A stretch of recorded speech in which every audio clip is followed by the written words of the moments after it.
তার থেকে আমরা মুক্ত পাবো কিনা। কিন্তু আমাদের যশস্বী প্রধানমন্ত্রী নরেন্দ্র মোদীজি যখন 2014-তে প্রধানমন্ত্রীত্বের দায়িত্ব পেলেন, ওনার কাঁধে সেই দায়িত্ব নিয়ে নিলেন, তারপর আমরা বুঝতে পারলাম যে না, দেশ এবার সঠিক পথে সঠিক সিদ্ধান্তে উপনীত হবে। এবং যে কারণে 2018-তে এই জগদ্দল পাথরকে সরিয়ে ওনার নেতৃত্বে এবং তৎকালীন সময় ভারতীয় জনতা পার্টির তখন সর্বভারতীয় সভাপতি ছিলেন এবং বর্তমানে আমাদের হোম মিনিস্টার শ্রী অমিত শাহজির কারণে আজকে আমরা এই জগদ্দল পাথর এবং এই অপশাসন থেকে আমরা মুক্তি লাভ করেছি।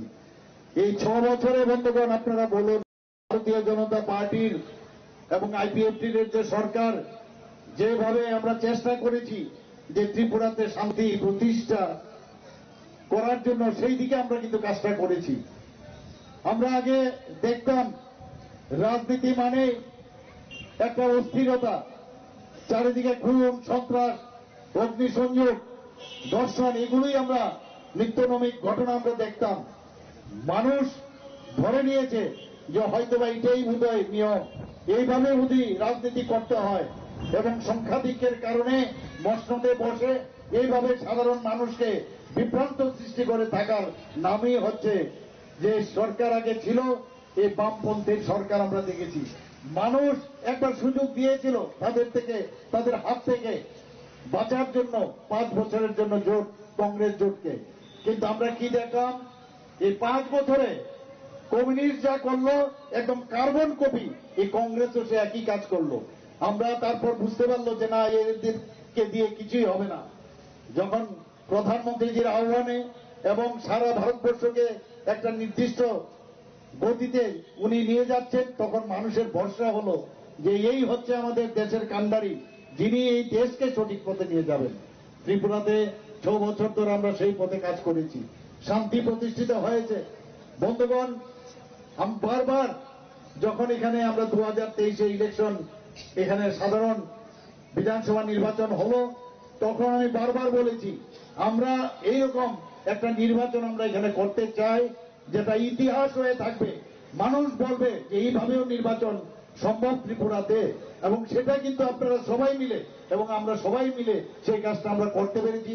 কোন জায়গার মধ্যে কোন ধরনের ঘটনা, উপঘটনা, কোন ধরনের উচ্ছৃঙ্খলতা বা কোন রকম খারাপ ঘটনা আমরা শুনতে পারিনি।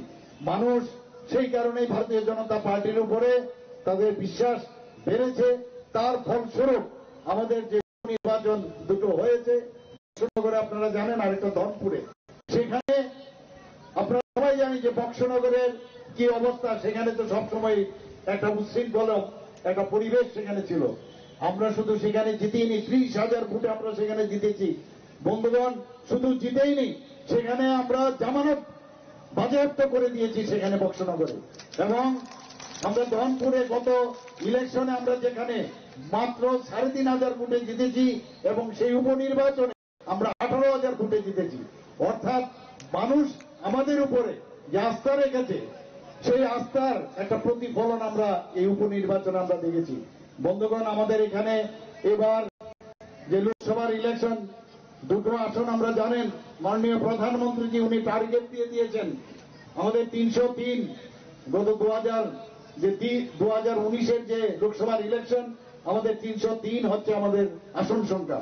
কিন্তু এবার উনি টার্গেট দিয়েছেন, উনি বলেছেন এত কাজ আমরা করেছি ওনার নেতৃত্বে সাধারণ মানুষের জন্য, এত বেনিফিশিয়ারি স্কিম, সাধারণ মানুষের, গরিব খেটে খাওয়া মানুষ, তাদের জন্য কাজ করেছে। তাদের জন্য যেহেতু কাজ করেছি, কাজের নিরিখে উনি বলেছেন আমাদের 370 আমাদের টার্গেট, এবং আমাদের যারা অ্যালায়েন্স পার্টনার তাদেরকে নিয়ে 400-র উপরে আমাদের এই আসন সংখ্যা হবে, এবং সেই দিশায় আমরা কাজ করছি। বন্ধুগণ, ত্রিপুরাতে 2টো আসন আছে, আপনারা সবাই জানেন এই লোকসভার আসন, একটা পশ্চিম আর একটা হচ্ছে পূর্বে। আর পূর্বে থেকে দাঁড়িয়েছেন আমাদের মহারানী কৃতি সিং দেববর্মা মহোদয়া, এবং পদ্ম চিহ্ন ভোট, চিহ্নটা কি পদ্ম চিহ্ন, এবং তাকে, এবং আমাদের পশ্চিম আসনে কে দাঁড়িয়েছে, আমার পূর্বতন যিনি আমাদের মুখ্যমন্ত্রী ছিলেন এবং রাজ্যসভার সদস্য শ্রী বিপ্লব কুমার দেব। আমি নিশ্চিত আমরা গত 27 তারিখ এবং 28 তারিখ যখন আমরা নমিনেশন সাবমিট করতে যাই, দুই জায়গায় বিপুল পরিমাণে আমাদের কার্যকর্তা থেকে শুরু করে সাধারণ মানুষ সেই প্রসেশনে ছিল এবং সেই আমরা নমিনেশন সাবমিট করি। আমরা জানি যে এটা টিপ অফ দ্য আইসবার্গ, বোঝা যায় মানুষ এই আমাদের পদ্ম চিহ্নের উপরে ভরসা বেড়েছে, আমাদের মাননীয় প্রধানমন্ত্রীর উপর ভরসা বেড়েছে, যেই কারণে এত এত মানুষ আমাদের সাথে সেদিন পায়ে হেঁটে সেই নমিনেশন আমরা সাবমিট করেছি। যেখানে যায় সবাই কোনো জায়গায় গেলে বলে স্যার আপনি একটু এখানে মঞ্চে ওঠার আগে এখানে আমাদের শহীদ হয়েছে, তাদের শহীদদের প্রতি আপনি একটু পুষ্পার্ঘ দিন। সমস্ত জায়গায় আমি একবার শুধু সাউথ ডিস্ট্রিক্টে আমি গেছি, সেখানে 69 জনের একটা লিস্ট আমাকে ধরিয়ে দিল যে এতগুলো লোককে এই কমিউনিস্টদের শাসনকালে খুন হয়েছে। বন্ধুগণ, আমি যেখানে যাই সেখানে কল্যাণপুরী হোক, খোয়াই হোক, তেলিয়ামুড়া হোক, ধর্মনগরে হোক, সেই আপনার আমাদের কৈলাসহর হোক, সর্বত্র মানে এদের যে মেইন ফান্ডামেন্টাল যে চিন্তা ভাবনা, যে খুন সন্ত্রাসের সৃষ্টি করে ওরা দাবিয়ে রেখে ওরা এই সরকারকে চালাতে চেয়েছে। ওরা সবসময় আমরা জানি ওরা বলতো কি সাইন্টিফিক রেগিং এর মাধ্যমে ওরা সরকারে থাকতো, কিন্তু প্রকৃত অর্থে কিভাবে নির্বাচন করতে হয়, নির্বাচন প্রহসন নয়, সেটা আমাদের সরকার এবার আমরা 2023 আমরা দেখিয়েছি। বন্ধুগণ, আমি নিশ্চিত যে মানুষ চায় যে দেশের মধ্যে শান্তি থাকুক, আমাদের রাজ্যেও শান্তিতে থাকুক, সেই শান্তি কিন্তু আমরা প্রতিষ্ঠিত করেছি। আপনাদের অবগতির জন্য আমি সব জায়গায় বলি, আমার মনে হয় এখানেও বলা প্রয়োজন যে সারা ভারতবর্ষের মধ্যে 28টা যে আমাদের রাজ্য আছে, পূর্ণ রাজ্য, তার মধ্যে আমরা নিচের দিক থেকে ল অ্যান্ড অর্ডারের যে পজিশন আমরা সর্বনিম্ন 5ম স্থানে আমরা রয়েছি। শুধু তাই নয় বন্ধুগণ, এইবার আমরা 3rd পজিশনে চলে এসেছি নিচের দিক থেকে। এটা আমার কথা নয়, আমাদের রেকর্ড বলছে, ন্যাশনাল রেকর্ড, সেই রেকর্ডে আমরা আইন শৃঙ্খলার দিক দিয়ে এইরকম একটা জায়গার মধ্যে আমরা পৌঁছেছি। বন্ধুগণ, আমার মায়েরা, বোনেরা, মেয়েরা এখানে আছেন, প্রধানমন্ত্রীজি বারবার বলেন যে আমার দেশের যারা মেয়েরা আছে, মহিলারা, আমার যারা আমাদের এই যে মহিলারা, তাদের যদি আমরা সশক্তিকরণ না করতে পারি তাহলে এই দেশ কখনো শক্তিশালী হবে না। যে কারণে উনি আইন এনেছেন, এই আইনে কি বলেছেন, 33% রিজার্ভেশন মহিলাদের জন্য অ্যাসেম্বলি এবং পার্লামেন্টে সেই আইন পাশ করেছেন। আর তার আগেও আমাদের ত্রিপুরা সরকার মহিলাদের জন্য চাকরির ক্ষেত্রে 33% আমরা রিজার্ভেশন রেখেছি। বন্ধুগণ, মহিলাদের জন্য আপনারা দেখেছেন তাদের সুরক্ষার যেখানে প্রশ্ন, আমাদের ত্রিপুরাতে একমাত্র স্টেট যেখানে সব ডিস্ট্রিক্টে মহিলাদের দ্বারা নিয়ন্ত্রিত আমরা মহিলা থানা আমরা করেছি। 8টা ডিস্ট্রিক্ট আছে, ওয়েস্ট ডিস্ট্রিক্টে 9টা আমরা মহিলা থানা আমরা করেছি।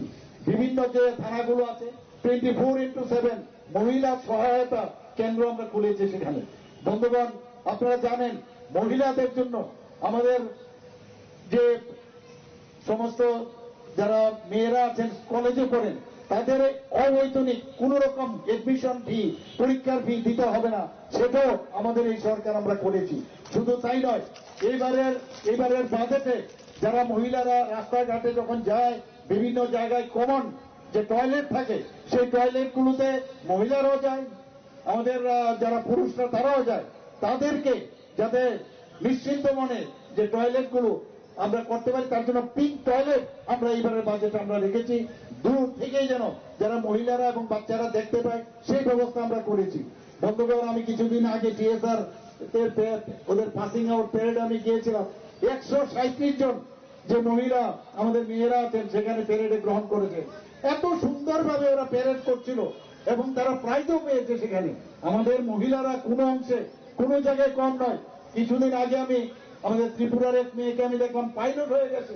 আমাদের ত্রিপুরার এক মেয়ে আমাদের রেলের ড্রাইভার হয়ে গেছে। ভাবুন আমাদের ত্রিপুরার মেয়েরা কোন জায়গায় চলে গেছে, খালি একটু সুযোগ চায়।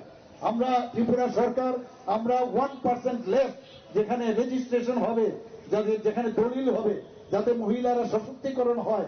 আমার ওয়াইফের নামে, আমার মেয়ের নামে যদি 1% যদি কম আমি যদি কম দিতে পারি তাহলে অসুবিধা কি? যে কারণে এখন মহিলাদের নামে প্রচুর জায়গা সম্পত্তি হচ্ছে, তাতে করে মহিলাদের সশক্তিকরণ হচ্ছে। আমরা ত্রিপুরা সরকারে যে কোনো জায়গায় সরকার কোন রকম যদি আমরা স্টল তৈরি করি 50% মহিলাদের দিতে হবে। খেলাধুলার ক্ষেত্রে মহিলাদের, যে কোনো মহিলা যারা ভালো খেলাধুলায় বাইরে যেতে চায় তাদের জন্য আমরা অর্থনৈতিকভাবে তাদের সাহায্যের জন্য আমরা বাজেট আমরা রেখেছি। বন্ধুগণ, এসএইচজি গ্রুপ ত্রিপুরার মধ্যে আমাদের সবচেয়ে সাকসেসফুল। 2017-তে আমরা মাত্র 4,000 মাত্র গ্রুপ ছিল আমাদের, আর সেই জায়গায় 2000 মানে আমাদের এক্ষণে বর্তমানে 2018 পরে মানে 2023-এ আমাদের 56,000 এসএইচজি গ্রুপ মহিলা হয়েছে। বন্ধুগণ, শুধু তাই নয়, এই এসএইচজি গ্রুপের মাধ্যমে অর্থনৈতিক যে উন্নয়ন, তাদের আর্থসামাজিক উন্নয়ন প্রধানমন্ত্রীজি যেটা চান সেই কাজটা আমরা করছি। তারা ঘরের কাজও করছে, আর আরেক দিক দিয়ে তারা অর্থনৈতিক, ওরাও কিন্তু উন্নতি হচ্ছে অর্থনৈতিকভাবে, এবং তাদের মান উন্নয়নের দিক দিয়ে আমরা সেই সুযোগটা আমরা করছি। বন্ধুগণ, তাতে করে এসএইচজি গ্রুপের সারা ত্রিপুরাতে 5 লক্ষের মতো লোক মহিলা এই গ্রুপের মধ্যে যুক্ত হয়েছে। রিভলভিং ফান্ড থেকে আরম্ভ করে ব্যাংকের মাধ্যমে, আমাদের সরকারের বিভিন্ন স্কিমের মাধ্যমে তাদেরকে অর্থনৈতিকভাবে আমরা সাহায্য করছি। মানে ভাবা যায় না, প্রধানমন্ত্রী আজকে সেই বলছেন যে আমাদের এখানে যে যারা লাখপতি দিদি ত্রিপুরাতে এতগুলো লাখপতি দিদি হয়েছে যে কাউন্ট করতে পারবেন না আপনারা। প্রধানমন্ত্রীজি বলছেন ড্রোন দিদিও বানাবেন, ড্রোনের মাধ্যমে আমাদের গ্রামীণ মহিলাদের তাদেরকে কৃষিকাজে যুক্ত করবেন। প্রধানমন্ত্রীজি যা ভাবেন সত্যি অপূর্ব, যে কারণে উনি বারবার বলছেন। কিন্তু সিপিএম এর আজ পর্যন্ত কোনোদিন আপনারা শুনেননি এই ধরনের কথা যে মহিলা